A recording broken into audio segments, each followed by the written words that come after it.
So there's the Intrepid, and you can see I'm on the west side of New York. Beautiful views, because AT&T really knows how to throw a party. What's going on, guys? I'm Aaron from PhoneDog.com, and I'm coming out of an AT&T event, or an AT&T series of meetings, and I've got some cool devices. One of these is the HTC Vivid. Now, on November 6th, AT&T launches LTE in some new markets, but they're also launching two LTE devices. One is the Vivid, one is the Samsung Galaxy S2 Skyrocket.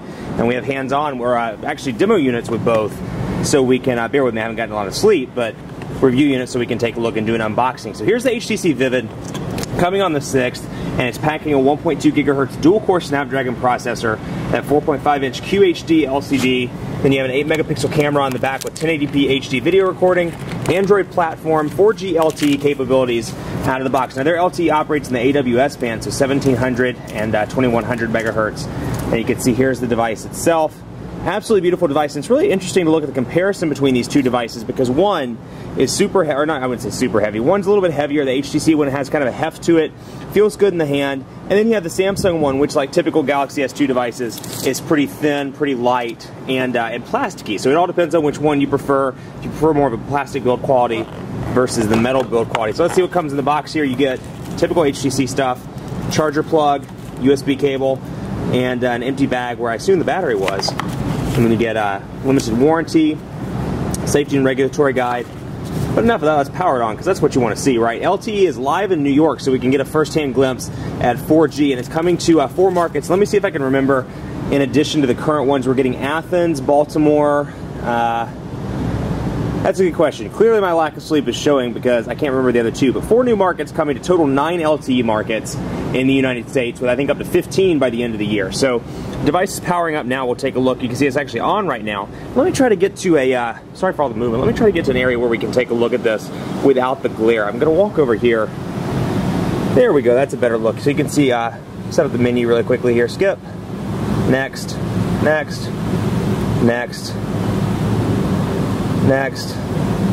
And you know, I can't underscore enough, you know, obviously you're not holding this in your hand, but I can't underscore, it's got a good feel to it. The back is metal, the battery door is metal. It has a 1,620 milliamp hour battery, 4.5-inch display, though interestingly enough, it's got a nice feel to it because it's a longer display, a little bit of a narrower display, as opposed to something like the Inspire 4G, which even though it was a smaller display, it was a little bit bigger and kind of fatter. So kind of a similar transition. Imagine the Evo 4G to the Evo 3D, kind of a similar transition here. So we'll go to next, and we'll get all this set up for you so you can take a look. See that swanky little 4G icon up there in the corner? That's because we're getting 4G. We're going to decline that. Finish. And we're going to bring it up right now. So they're estimating talk time around 5 hours, I believe, on WCDMA, and about 7 hours on GSM.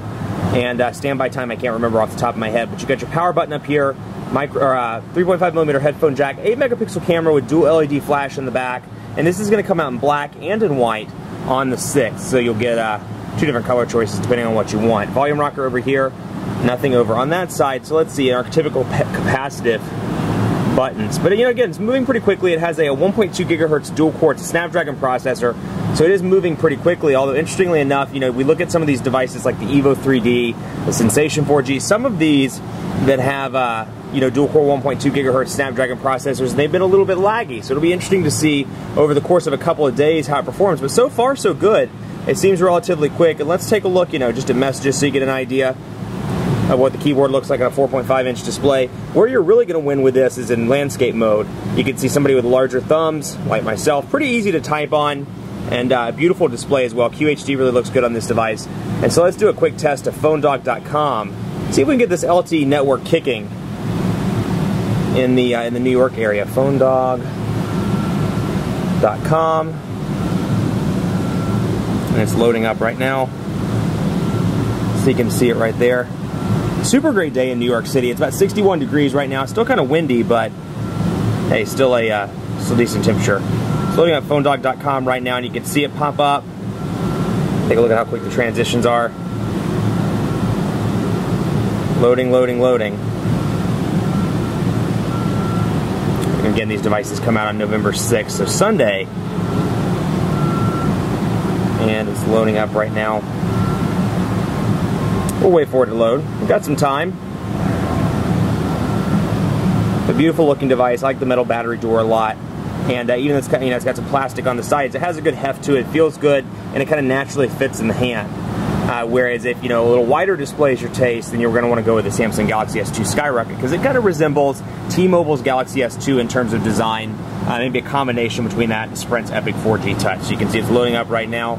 Wi-Fi network available. So we'll go back into that in a little bit, but I wanted to show you AT&T applications that come pre-installed as well. It comes with Code Scanner, Family Map Navigator, featured applications, MOG Music or MOG Music, My AT&T, Need for Speed Shift, Quick Light, Visual Voicemail, and YP Mobile. Now most of the AT&T bloatware can be uninstalled, which is a nice touch, and you can always sideload applications from the Android market as well. Now, if this is, or is this the winner rather on AT&T, or should you go with the Galaxy S2 Skyrocket? We're going to find out in more detailed testing throughout the coming days and coming weeks. So keep it locked on PhoneDog.com for continuing coverage of the HTC Vivid. And be sure to like us on Facebook, Facebook.com/PhoneDog. We're always giving away stuff. We're super cool people. Be sure to check it out.